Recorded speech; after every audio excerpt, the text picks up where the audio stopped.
Je bénirai l'Éternel en tout temps. Ses louanges seront toujours dans ma bouche. Oh, j'aime qu'on ait un problème. Et puis qu'elle est content comme ça. Ah, m'pas caché, Dieu. Depuis m'commence li Bible moi chaque jour, m'senti charge problème moi yo sorti sous dôme. Si c'est comme ça, moi pour aller couvrir acheter un Bible. Dégagez au marché. Mais en attendant, ou qu'attendez radio télévision d'espoir? Radio Vision d'Espoir. Oh, moi t'attendais une annonce comme ça, oui. Mais qui ça a te dit? Lecture de la Bible en un an. Une émission qui vous accompagne à la découverte des trésors cachés de la parole de Dieu sur Radio Télévision d'Espoir. Chaque jour de 11h à 11h30 du matin, excepté mercredi 5h30, 6h de l'après-midi, samedi 7h30, 8h du matin, avec les sœurs Chantal Saint-Hubert, Claude Louis Orisma et votre servante Maudeline Maurice Hilaire.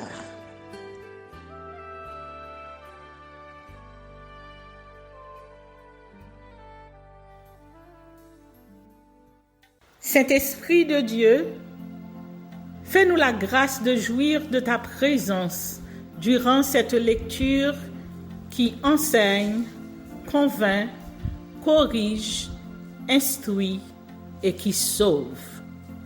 Au nom de Jésus. Amen. Genèse, chapitre 19. Sodome et Gomorrhe. Les deux anges arrivèrent à Sodome sur le soir, et Lot était assis à la porte de Sodome. Quand Lot les vit, il se leva pour aller au-devant d'eux et se prosterna la face contre terre. Puis il dit, « Voici, mes seigneurs, entrez, je vous prie, dans la maison de votre serviteur, et passez-y la nuit. Lavez-vous les pieds, vous vous lèverez de bon matin, et vous poursuivrez votre chemin. » « Non, répondirent-ils, nous passerons la nuit dans la rue. » Mais Lot les pressa tellement qu'ils vinrent chez lui et entrèrent dans sa maison. Il leur donna un festin et fit cuire des pains sans levain, et ils mangèrent. Il n'était pas encore couché que les gens de la ville, les gens de Sodome, entourèrent la maison depuis les enfants jusqu'aux vieillards. Toute la population était accourue. Ils appelèrent Lot et lui dirent, « Où sont les hommes qui sont entrés chez toi cette nuit? Fais-les sortir vers nous pour que nous les connaissions. » Lot sortit vers eux à l'entrée de la maison et ferma la porte derrière lui. Et il dit, « Mes frères, je vous prie, ne faites pas le mal. Voici, j'ai 2 filles qui n'ont point connu d'homme. Je vous les amènerai dehors, et vous leur ferez ce qu'il vous plaira. Seulement, ne faites rien à ces hommes, puisqu'ils sont venus à l'ombre de mon toit. » Ils dirent, « Retire-toi. » Ils dirent encore, « Celui-ci est venu comme étranger, il veut faire le juge. Eh bien, nous te ferons pire qu'à eux. » Et pressant Lot avec violence, ils s'avancèrent pour briser la porte. Les hommes étendirent la main, firent rentrer Lot vers eux dans la maison et fermèrent la porte. Et ils frappèrent d'aveuglement les gens qui étaient à l'entrée de la maison, depuis le plus petit jusqu'au plus grand, de sorte qu'ils se donnèrent une peine inutile pour trouver la porte. Les hommes dirent à Lot, « Qui as-tu encore ici? Gendre, fils, fille, et tout ce qui t'appartient dans la ville, fais-les sortir de ce lieu, car nous allons détruire ce lieu, parce que le cri contre ses habitants est grand devant l'Éternel. L'Éternel nous a envoyés pour le détruire. » Lot sortit et parla à ses gendres qui avaient pris ses filles. « Levez-vous, dit-il, sortez de ce lieu, car l'Éternel va détruire la ville. » Mais aux yeux de ses gendres, il parut plaisanter. Dès l'aube du jour, les anges insistèrent auprès de Lot en disant, « Lève-toi, prends ta femme et tes 2 filles qui se trouvent ici, de peur que tu ne périsses dans la ruine de la ville. » Et comme il tardait, les hommes le saisirent par la main, lui, sa femme et ses 2 filles, car l'Éternel voulait l'épargner. Ils l'emmenèrent et le laissèrent hors de la ville. Après les avoir fait sortir, l'un d'eux dit, « Sauve-toi pour ta vie, ne regarde pas en arrière, ne t'arrête pas dans toute la plaine. Sauve-toi vers la montagne, de peur que tu ne périsses. » L'eau leur dit, « Oh non, Seigneur, voici j'ai trouvé grâce à tes yeux, et tu as montré la grandeur de ta miséricorde à mon égard, en me conservant la vie. Mais je ne puis me sauver à la montagne avant que le désastre m'atteigne, et je périrai. Voici, cette ville est assez proche pour que je m'y réfugie, et elle est petite. Oh, que je puisse m'y sauver, n'est-elle pas petite, et que mon âme vive? » Et il lui dit, « Voici, je t'accorde encore cette grâce, et je ne détruirai pas la ville dont tu parles. Hâte-toi de t'y réfugier, car je ne puis rien faire jusqu'à ce que tu y sois arrivé. » C'est pour cela que l'on a donné à cette ville le nom de Tissor. Le soleil se levait sur la terre lorsque l'eau entra dans Tissor. Alors l'Éternel fit pleuvoir du ciel sur Sodome et sur Gomorrhe du soufre et du feu de par l'Éternel. Il détruisit ces villes, toute la plaine et tous les habitants des villes et les plantes de la terre. La femme de l'eau regarda en arrière et elle devint une statue de sel. Abraham se leva de bon matin pour aller au lieu où il s'était tenu en présence de l'Éternel. Il porta ses regards du côté de Sodome et de Gomorrhe et sur tout le territoire de la plaine. Et voici, il vit s'élever de la terre une fumée comme la fumée d'une fournaise. Lorsque Dieu détruisit les villes de la plaine, il se souvint d'Abraham et il fit échapper l'eau du milieu du désastre par lequel il bouleversa les villes où l'eau avait établi sa demeure. Origine des Moabites et des Ammonites. L'eau quitta Tissor pour la hauteur et se fixa sur la montagne avec ses 2 filles, car il craignait de rester à Tissor. Il habita dans une caverne, lui et ses 2 filles. L'aîné dit à la plus jeune, « Notre père est vieux, et il n'y a point d'homme dans la contrée pour venir vers nous selon l'usage de tous les pays. Viens, faisons boire du vin à notre père et couchons avec lui, afin que nous conservions la race de notre père. » Elles firent donc boire du vin à leur père cette nuit-là, et l'aîné alla coucher avec son père. Il ne s'aperçut ni quand elle se coucha, ni quand elle se leva. Le lendemain, l'aîné dit à la plus jeune, « Voici, j'ai couché la nuit dernière avec mon père. Faisons-lui boire du vin encore cette nuit, et va coucher avec lui, afin que nous conservions la race de notre père. » Elles firent boire du vin à leur père encore cette nuit-là, et la cadette alla coucher avec lui. Il ne s'aperçut ni quand elle se coucha, ni quand elle se leva. Les 2 filles de l'eau devinrent enceintes de leur père. L'aînée enfanta un fils, qu'elle appela du nom de Moab. C'est le père des Moabites, jusqu'à ce jour. La plus jeune enfanta aussi un fils, qu'elle appela du nom de Ben-Ami. C'est le père des Ammonites, jusqu'à ce jour.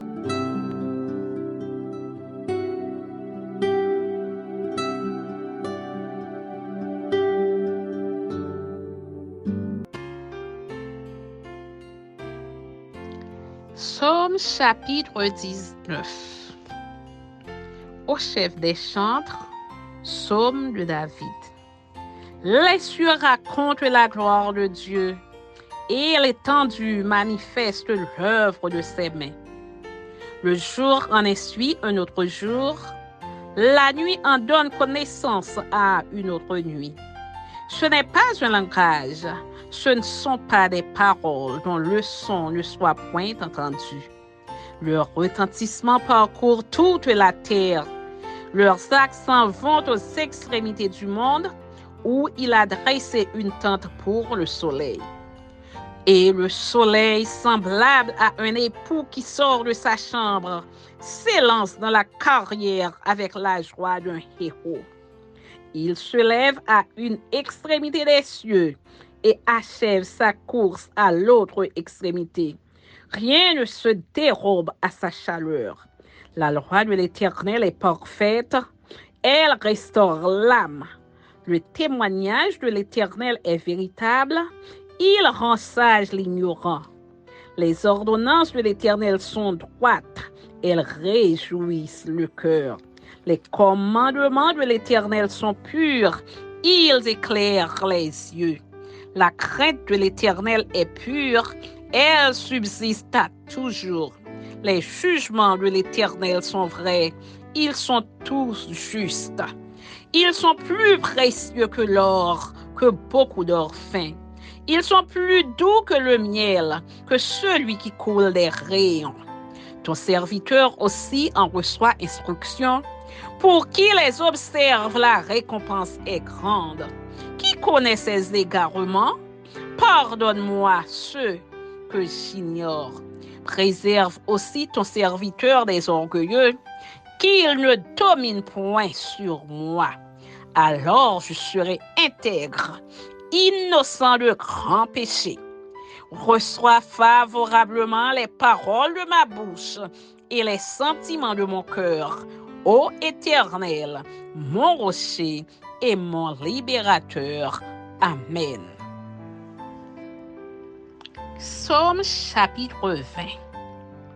Au chef des chantres, Psaume de David. Que l'Éternel t'exauce au jour de la détresse, que le nom du Dieu de Jacob te protège, que du sanctuaire il t'envoie du secours, que de Sion il te soutienne, qu'il se souvienne de toutes tes offrandes et qu'il agrée tes holocaustes, qu'il te donne ce que ton cœur désire et qu'il accomplisse tous tes desseins. Nous nous réjouirons de ton salut. Nous lèverons l'étendard au nom de notre Dieu. L'Éternel exaucera tous tes vœux. Je sais déjà que l'Éternel sauve son oint. Il exaucera les cieux de sa sainte demeure, par le secours puissant de sa droite. Ceux-ci s'appuient sur leurs chars, ceux-là sur leurs chevaux. Nous invoquons le nom de l'Éternel, notre Dieu. Eux, ils plient et ils tombent. Nous tenons ferme et restons debout. Éternel, sauve le roi, qu'il nous exauce quand nous l'invoquons. Amen.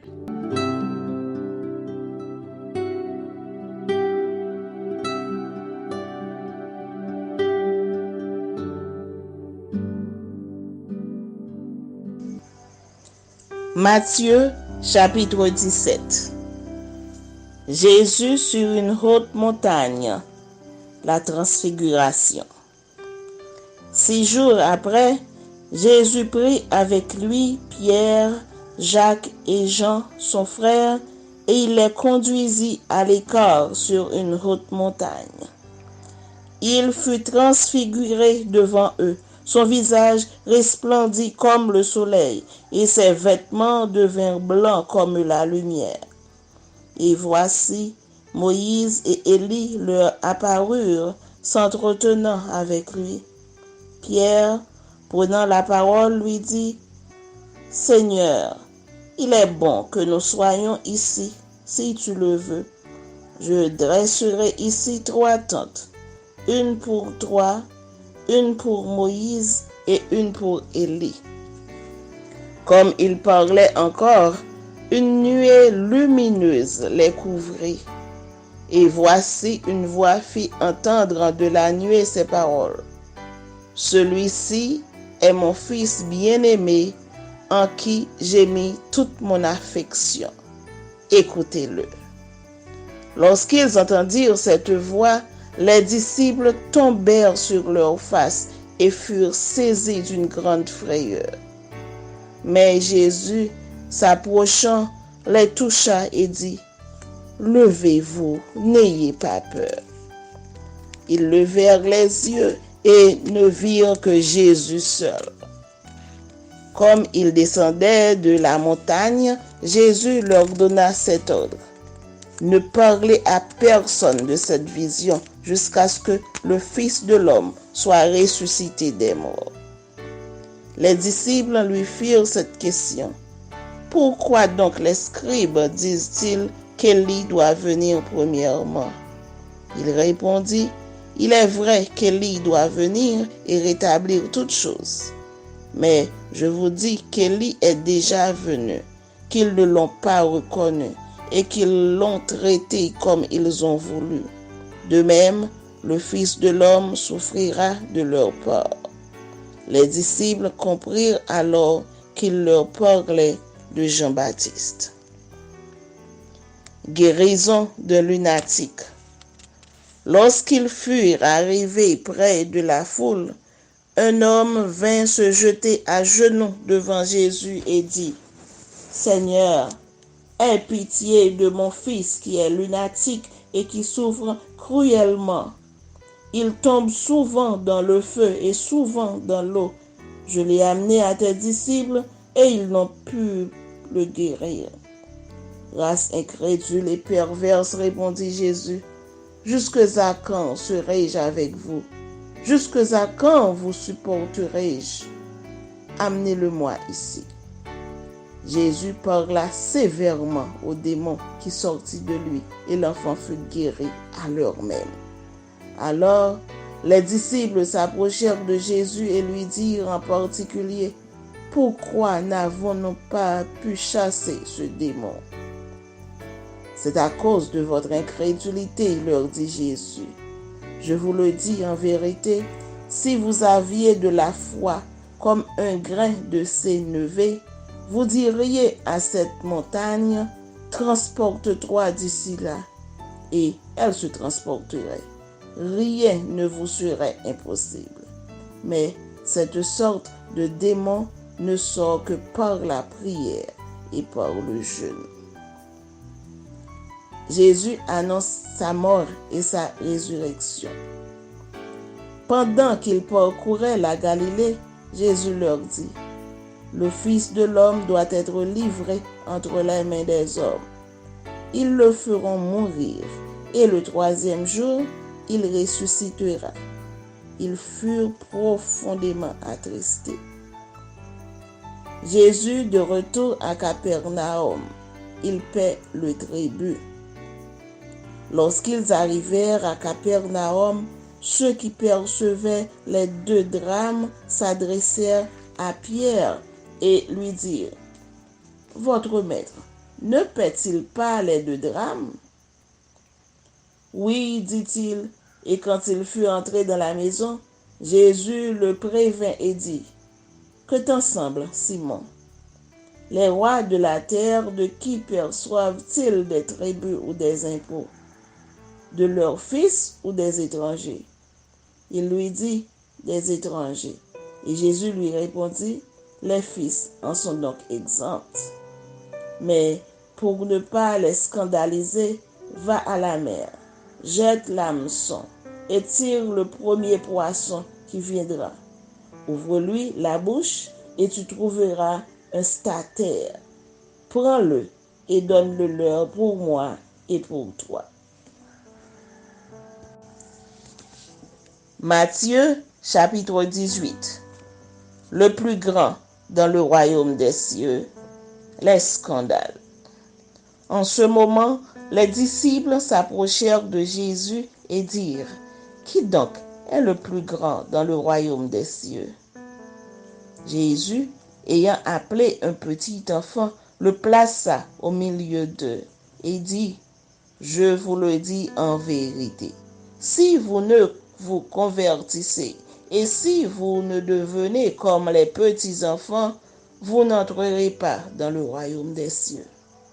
C'est pourquoi quiconque se rendra humble comme ce petit enfant sera le plus grand dans le royaume des cieux.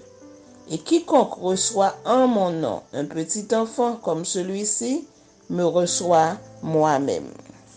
Mais si quelqu'un scandalisait un de ces plus petits qui croit en moi, il vaudrait mieux pour lui qu'on suspendît à son cou une meule de moulin et qu'on le jetât au fond de la mer. Malheur au monde à cause des scandales. Car il est nécessaire qu'il arrive des scandales, mais malheur à l'homme par qui le scandale arrive. Si ta main ou ton pied est pour toi une occasion de chute, coupe-les et jette-les loin de toi. Mieux vaut pour toi entrer dans la vie boiteux ou manchot que d'avoir 2 pieds ou 2 mains et d'être jeté dans le feu éternel. Et si ton œil est pour toi une occasion de chute, arrache-le et jette-le loin de toi. Mieux vaut pour toi entrer dans la vie n'ayant qu'un œil que d'avoir des yeux et d'être jeté dans le feu de la géhenne. La brebis égarée. Gardez-vous de mépriser un seul de ces petits, car je vous dis que leurs anges dans les cieux voient continuellement la face de mon Père qui est dans les cieux. Car le Fils de l'homme est venu sauver ceux qui étaient perdus. Que vous en semble? Si un homme a 100 brebis et que l'une d'elles s'égare, ne laisse-t-il pas les 99 autres sur les montagnes pour aller chercher celle qui s'est égarée? Et s'il la trouve, je vous le dis en vérité, elle lui cause plus de joie que les 99 qui ne sont pas égarés. De même, ce n'est pas la volonté de votre Père qui est dans les cieux qu'il se perde un seul de ces petits. Le pardon des offenses. Si ton frère a péché, va et reprends-le entre toi et lui seul. S'il t'écoute, tu as gagné ton frère. Mais s'il ne t'écoute pas, prends avec toi 1 ou 2 personnes, afin que toute l'affaire se règle sur la déclaration de 2 ou de 3 témoins. S'il refuse de les écouter, dis-le à l'Église. Et s'il refuse aussi d'écouter l'Église, qu'il soit pour toi comme un païen et un publicain. Je vous le dis en vérité, tout ce que vous lierez sur la terre sera lié dans le ciel, et tout ce que vous délierez sur la terre sera délié dans le ciel. Je vous dis encore que si 2 d'entre vous s'accordent sur la terre pour demander une chose quelconque, elle leur sera accordée par mon Père qui est dans les cieux. Car là où 2 ou 3 sont assemblés en mon nom, je suis au milieu d'eux. Parabole du serviteur impitoyable. Alors, Pierre s'approcha de lui et dit, Seigneur, combien de fois pardonnerai-je à mon frère lorsqu'il péchera contre moi? Sera-ce jusqu'à 7 fois? Jésus lui dit, je ne te dis pas jusqu'à 7 fois, mais jusqu'à 70 fois 7 fois. C'est pourquoi le royaume des cieux est semblable à un roi qui voulut faire rendre compte à ses serviteurs. Quand il se mit à compter, on lui en amena un qui devait 10 000 talents. Comme il n'avait pas de quoi payer, son maître ordonna qu'il fût vendu, lui, sa femme, ses enfants et tout ce qu'il avait, et que la dette fût acquittée. Le serviteur, se jetant à terre, se prosterna devant lui et dit, Seigneur, aie patience envers moi, et je te paierai tout. Ému de compassion, le maître de ce serviteur le laissa aller et lui remit la dette. Après qu'il fut sorti, Ce serviteur rencontra un de ses compagnons qui lui devait 100 deniers. Il le saisit et l'étranglait en disant « Paie ce que tu me dois. » Son compagnon, se jetant à terre, le suppliait, disant « Aie patience envers moi et je te paierai. » Mais l'autre ne voulut pas et il alla le jeter en prison jusqu'à ce qu'il eût payé ce qu'il devait. Ses compagnons, ayant vu ce qui était arrivé, furent profondément attristés et ils allèrent raconter à leur maître tout ce qui s'était passé. Alors le maître fit appeler ce serviteur et lui dit « Méchant serviteur, je t'avais remis en entier ta dette parce que tu m'en avais supplié. Ne devais-tu pas aussi avoir pitié de ton compagnon comme j'ai eu pitié de toi ?» Et son maître, irrité, le livra au bourreau jusqu'à ce qu'il eût payé tout ce qu'il devait. C'est ainsi que mon Père céleste vous traitera si chacun de vous ne pardonne à son frère de tout son cœur.